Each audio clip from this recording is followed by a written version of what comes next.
Hello, welcome to your social media plan, making the most of your library's online social spaces. My name is Caleigh Haworth, and I'm the Training and Communications Coordinator at Marigold Library System. Most of us are familiar with Facebook, Twitter, Pinterest, and Instagram, and many of us use at least one, if not all four, in our personal lives. But using social media for your library is different. Why should you use social media for your library, and how can you be sure that you're using it effectively? The general public has come to expect a strong web presence from organizations, and the public library is no different. Social media is a tool that you can use to cultivate interactive and open relationships with your patrons and other stakeholders. It can be used to promote your programs and services and just show the amazing value that your library is providing your community. So how do you do all this? By creating a social media plan for your library. Because if you don't know where you're going, how do you know when you get there? Your plan will give you the direction and focus to use your time efficiently and to get effective results from your library's social media presence. During this presentation, we will go over the things that you need to create your own customized social media plan.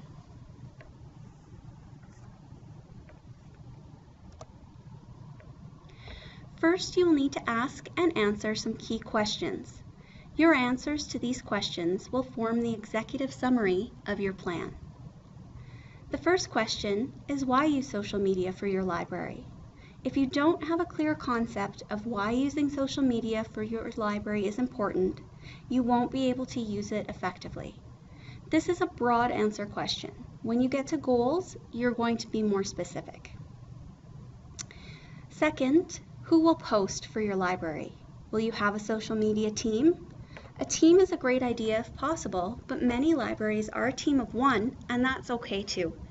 At Marigold, we have a 3-person social media team where we do a 3-week rotation with one person in charge of posting and another as a backup. Third, who will be your audience? Which groups of people does your library serve? Which of them use social media? If you are already using social media, you can use analytics, which we will talk about more in depth later on, to discover who your current audience is.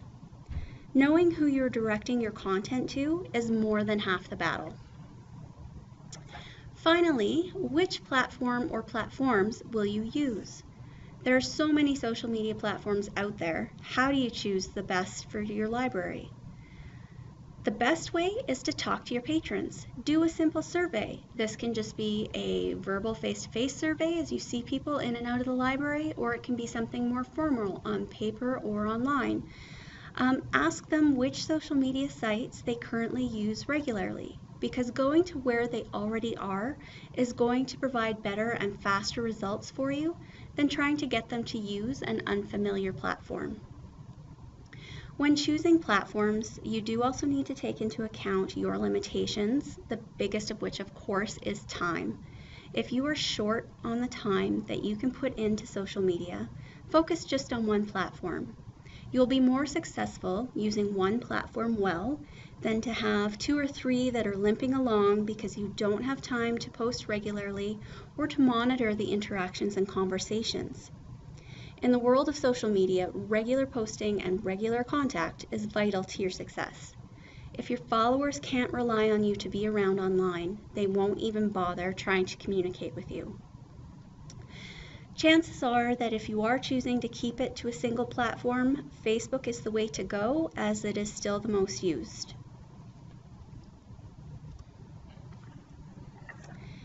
After your key questions have been answered, it's time to set your goals.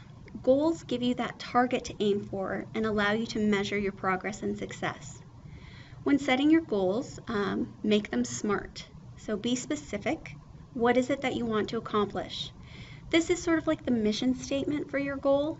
It's not the map of how you're going to meet the goal, but just include what it is that you're wanting to accomplish. It could be something as simple as by X date, we will have increased our followers by X%. Have your goals be measurable? What metrics are you going to use? This makes the goal tangible because it allows you to measure your progress. So if you're going to increase your followers by a certain amount, you're going to know if you're reaching your goal as you follow close to that date. Make them attainable. Think about how to accomplish the goal and if you have the tools or skills needed. And make them realistic. If your goals aren't attainable, you just set yourself up for failure and disappointment. But do make goals that you want to work and strive for because this helps you be motivated.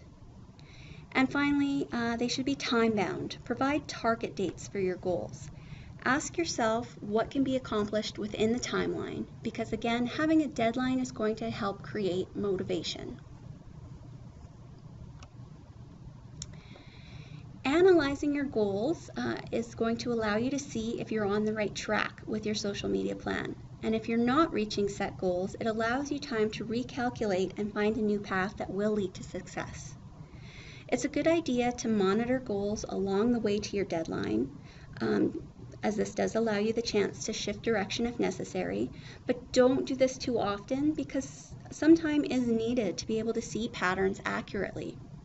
And don't forget to congratulate yourself and your team when you hit your goals.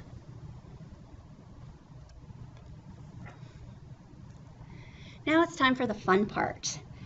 Creating engaging quality content can be intimidating at first, but it doesn't have to be. Just have some fun with it. A great way to do this is to think of social media as the extension of the interactions and conversations you're already having face-to-face at the circulation or reference desk. I recommend when starting out that you check out other libraries' social media pages, both big and small, to see what they're posting. What is it that you like about their posts? What is it that you don't like? You may also discover ideas for posts to create or posts to share on your own pages. The type and style of content posted to each platform should vary as the platforms interact with users in different ways. Cross-posting the same message on different platforms may be a big time saver, but just by taking a few minutes to change the packaging or the wording to better suit individual platforms, it will get you better results. When creating your content, you need to consider your persona. Will you be posting as the library or as yourself, a staff member at the library? If posting for the library, think of who would your library be if it was a person. Your persona is also going to color your tone. Your tone is the attitude of a post, and this can differ from post to post, depending on the message or the intended audience. Reaching out to teens, you could maybe address them as "Hey peeps" if you feel comfortable doing that.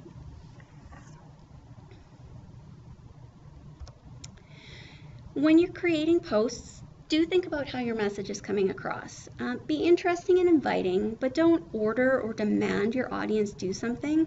Let's face it, it's basic human nature to want to do the opposite of whatever you are ordered to do. Also, consider your intended audience. Something directed to teens might be worded differently than something directed to seniors. Try to grab their attention. Boring posts get glazed over and the information just won't sink in.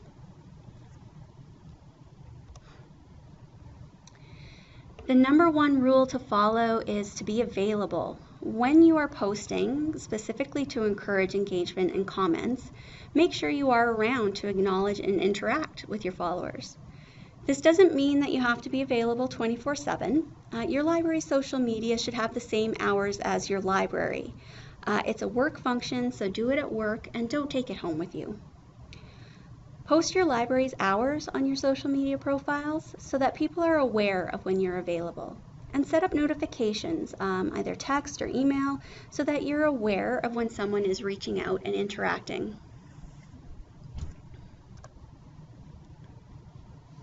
Okay, so now we're going to go over content and posting guidelines for specific platforms.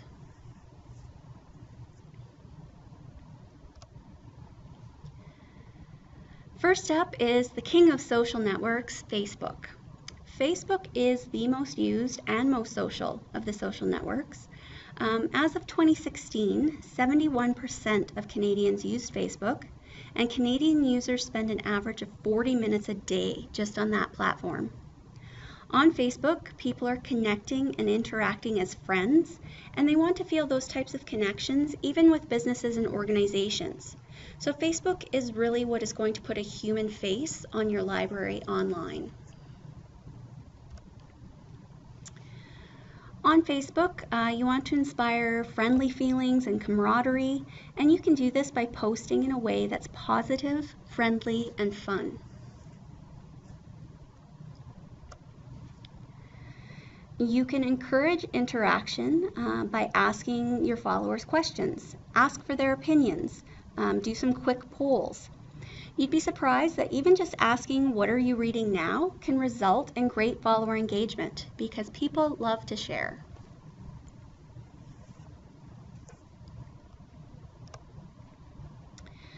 Provide information about your library, your collections, your programs, your services, just all of the great stuff that you have to offer. Do be careful not to go overboard on the advertising though. People are getting sick of the amount of advertising that they're seeing on social media, and they may start to unfollow you if they feel that that's all you're posting.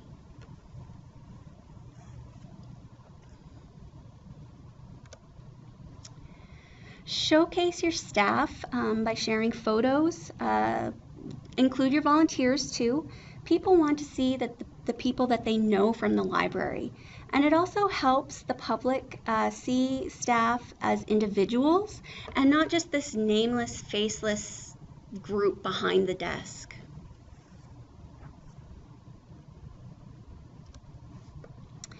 Feature your patrons because everyone wants to feel special and recognized and maybe even a little famous sometimes. It is very important to make sure that you do have permission to post photos of the public. So if you don't have a media release form of some type, you do need to have one. If you need help finding or creating a release form, contact your library system.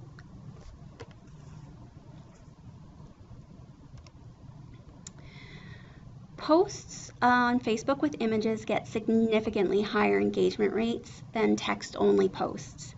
If you're not posting a photo, you can still include images with your posts, or you can create an image with text overlay as the post. One of my favorite free tools for doing this is called Pablo by Buffer, because it allows you to create images to the size specifications of different platforms. But there's a ton of these types of free tools out there, so just take a look around and see which one you like the best.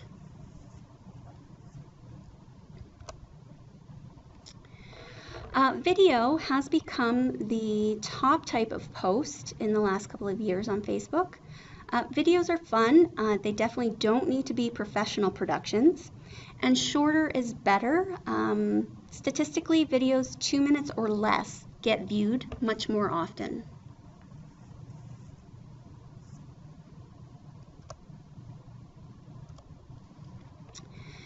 And social media is all about sharing. So this means your post should not be 100% about you. Follow other groups on Facebook and share posts, and they don't have to be library or book related either, but could just be a general interest to your community. You might have a large gardening club in town, so you could follow pages like the Canadian Gardening Magazine and share some of their posts. Make sure that you're following local groups and clubs, your town pages, MD pages, news pages. Share things going on in your community and the rest of the world.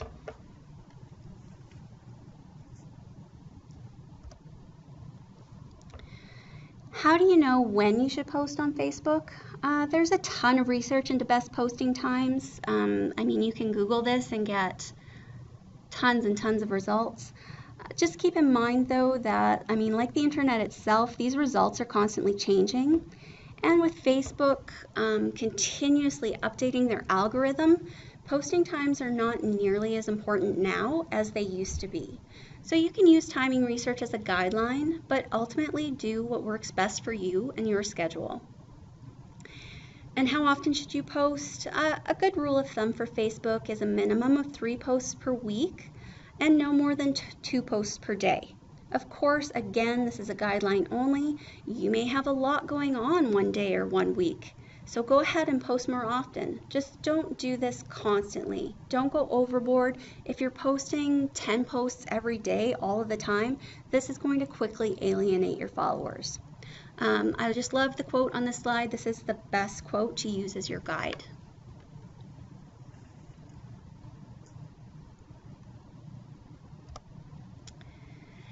Next up, we are going to discuss Twitter. The key to Twitter is keeping it short and sweet. Keep your content current, relevant, and informative, because Twitter is more about news and events and information than it is about friendships.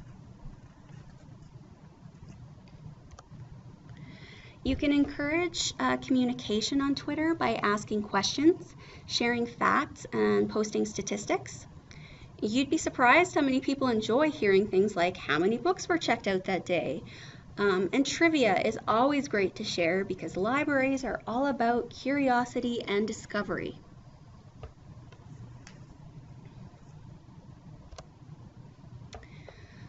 Because the information being shared on Twitter is kind of what I call bite-size, providing links to the full meal of information is important. So to make sure that you're not cutting into your character limit any more than is necessary, you can use a link shortener. The one on the screen there, the example I'm using is Bitly. There's a lot of other ones out there, Owly, Google. Take a look around, see which one you like the best. It's just really great. Both of those links go to the exact same place, but you can see how the second one is much easier to share.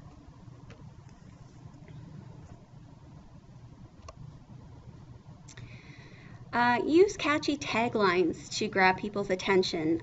Magazine covers are a great place for inspiration for crafting attention-grabbing captions.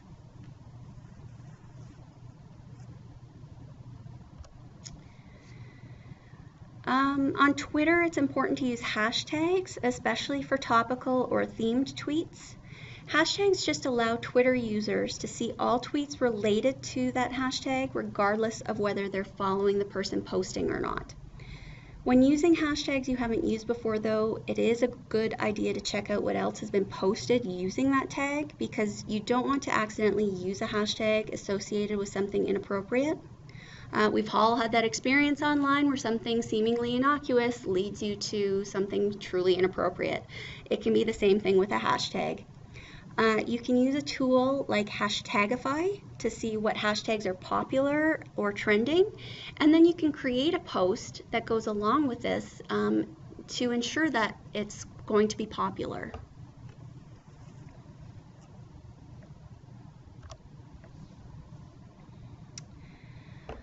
So timing of posts on Twitter.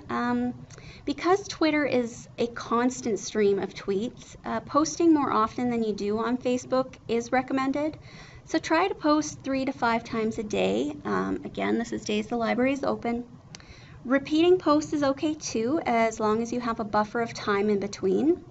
And don't post the same tweet 5 times in a row. Because this is going to make you look like a spam bot, and again will ensure that you lose followers.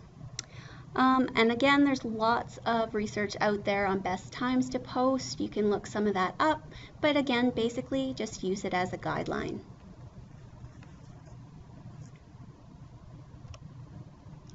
Next up is Pinterest, and Pinterest is really great for libraries because it's all about discovery. So you create boards for your followers that feature things like book lists, craft ideas, programs. Basically, if you can encompass something in an image, you can pin it. The number one rule with Pinterest, and really this is a number one rule for anything that you're posting online, any image, is quality. So don't post photos that are fuzzy or images where the aspect ratio has been skewed. And again, this isn't just photos, this is any type of image that you're posting.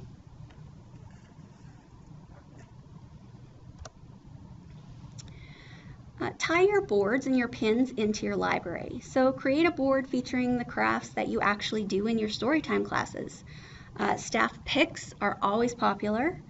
And when you do create book pins, edit the links so that it connects to that record in your catalog.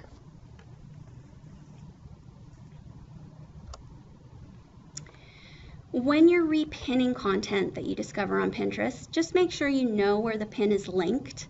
And if you find something you really like, but the link is incorrect or inappropriate, try to locate the original, or if you can't do that, just edit the link to go somewhere acceptable.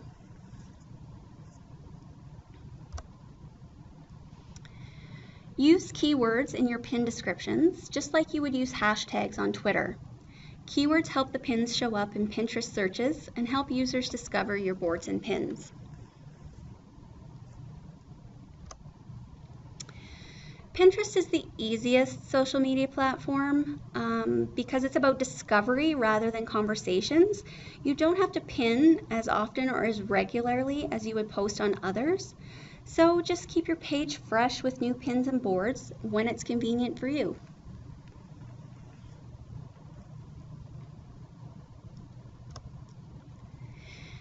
And finally, Instagram. Instagram is my new personal favorite social media platform.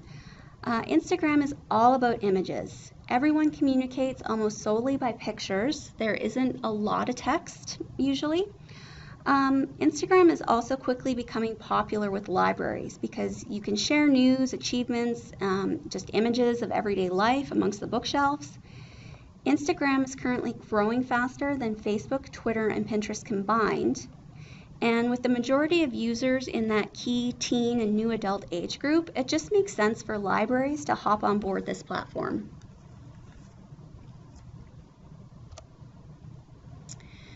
Books can be beautiful, striking, weird, or really even just plain ugly. Capture what stands out in your collection.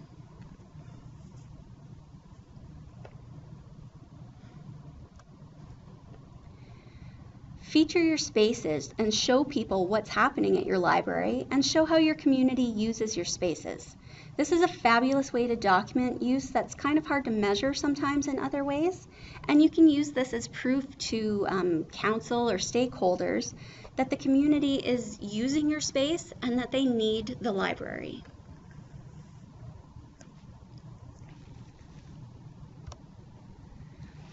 Advertise your programs, your services and events, and also make sure to show pictures of your programs in action. Again, just make sure that you do have a photo release form.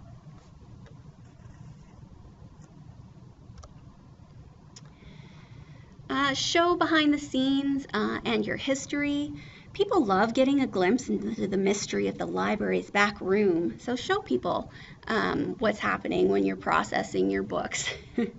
It's also fun to share your history because really invoking nostalgia on any social media platform is a great way to boost engagement.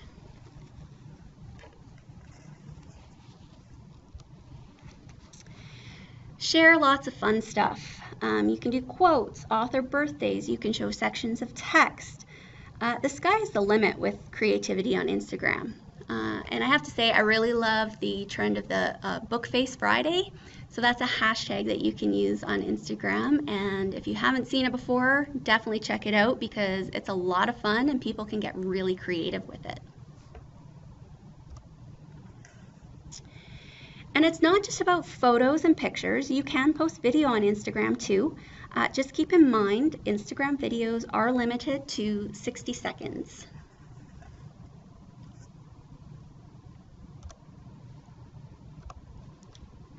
Hashtags are a huge must on Instagram. Posts with hashtags average almost 13% more engagement than posts without. It's just about being as discoverable as possible.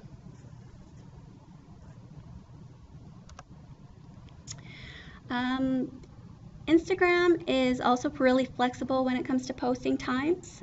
Just try not to post more than twice a day and not less than 3 times per week. And again, this takes into account what's currently going on in your library.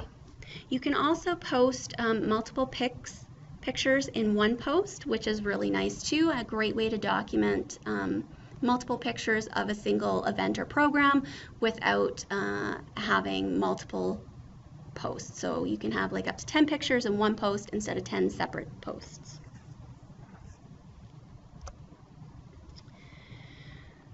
When you start out with social media for your library, all of this can seem really overwhelming, but there are ways you can keep it manageable and just help keep your sanity. Scheduling is the key. Allocate regular time each week just to allow you to stay organized and to keep on top of it. Use a social media marketing calendar. You can find a ton of examples online, or you can create your own. It can be a physical document. It can be something done online. I personally really like an Outlook calendar because you can set up your reminders. Also, just keeping a calendar of upcoming library events and special occasions so you don't miss out on anything. Scheduling your posts is another great way to keep it manageable and help ensure you don't miss posting something important. Facebook has a built-in post scheduler, but there are lots of online social media tools available. Some examples are Hootsuite, Buffer, TweetDeck. There's a ton more. A lot of them offer a basic free service with a paid upgraded service. I just recommend you look around, take a tour of some, and just see what tool is going to best support your needs. When you're starting out, social media may be really time consuming, but once you get the hang of it, it will take up less time, it's going to feel like less of a chore, and hopefully you're going to end up having fun with it.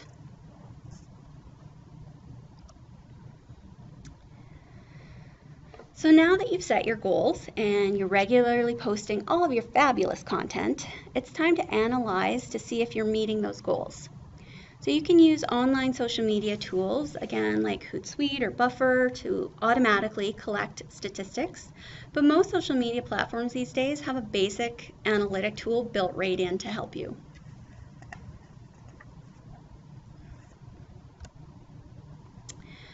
Facebook has Facebook Insights. You can export the data into an Excel spreadsheet. There's lots of instructions and tutorial information out there for Facebook Insights. You just need to Google it. And some important terminology to know in regards to Facebook Insights. When they talk about engagement, this is the likes, comments, or shares that a post has generated. And reach is how many people, regardless of whether they're your followers or not, received your post in their newsfeed.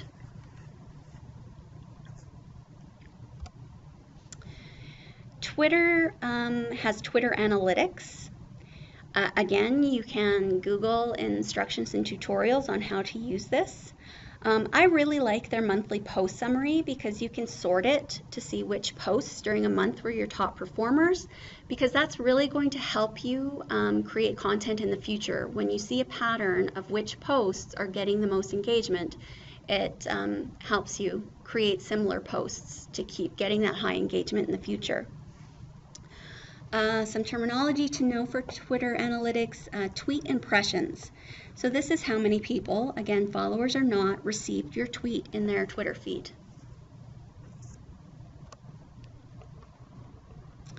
Pinterest has Pinterest Analytics. Some Pinterest terminology to know. Impressions is the number of times a pin showed up in a user's home feed or search results. And engagements is the likes, repins, sends, or clicks that your pins received.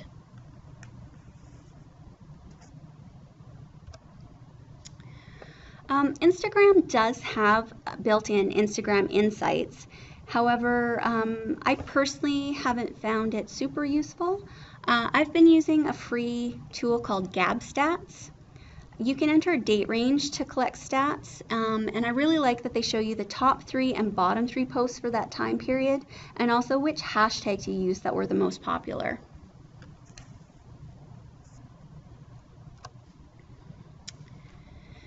Lastly, when creating your social media plan, it's a good idea to include a guideline to dealing with difficult situations in case they arise.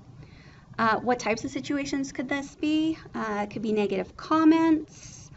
It could be something bullying or obscene.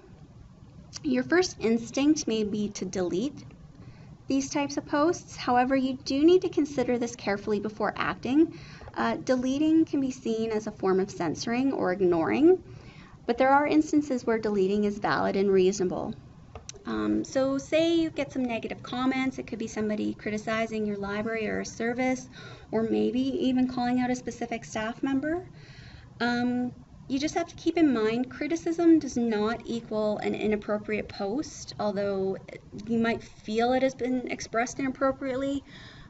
People tend to be a lot more brutal when posting online because they're not looking at somebody directly when they do it. So they feel a little freer to be brutally honest. Criticism is valid to the person posting it, so just keep in mind this can actually be a great PR opportunity for your library. Before responding, just take the time to calm down because we all know criticism can be hard to deal with and to not take personally. But if you respond while you're still upset, you could exacerbate the situation. So a lot of times this is the type of situation where it is helpful having a team or just one other person to be able to consult with on the best way to respond. If you're comfortable addressing it publicly, it's a good way to show your followers that you care about them and their experiences and opinions. And who knows, chances are that some others may have felt the same way and just not spoken up before. If you don't wish to deal with it publicly, that's okay too, as long as you acknowledge the poster's comments and feelings and then offer to address it personally by phone or in person. Just by responding, you're proving to your community that they matter to you, which is the cornerstone of fantastic customer service. But on the other hand, what if someone posts something that's explicit or violent? Internet trolls, these are people who post inappropriate content purposefully to offend and to invoke angry or disgusted reactions. This type of post is never valid.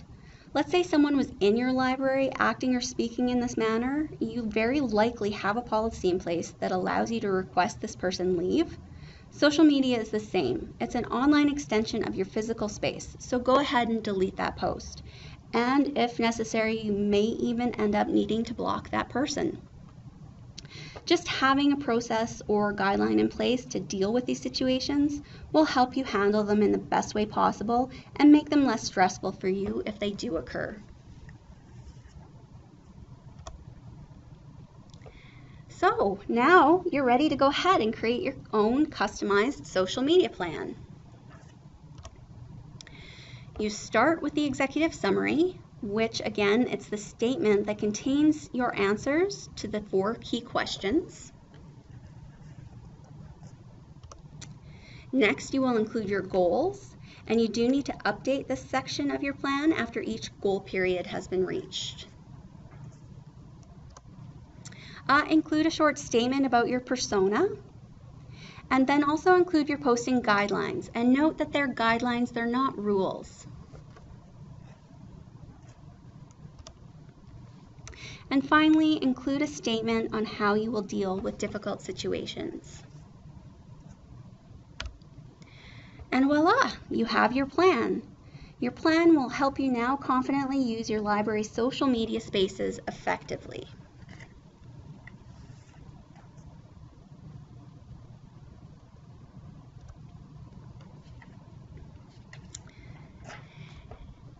Thank you for listening to this presentation today, and I hope that you now have information that you need to go forward with your social media confidently. If you have any questions about this presentation or about Marigold Library System's social media, please feel free to contact me by email or phone, and I'd be happy to get in touch with you and have a conversation about that.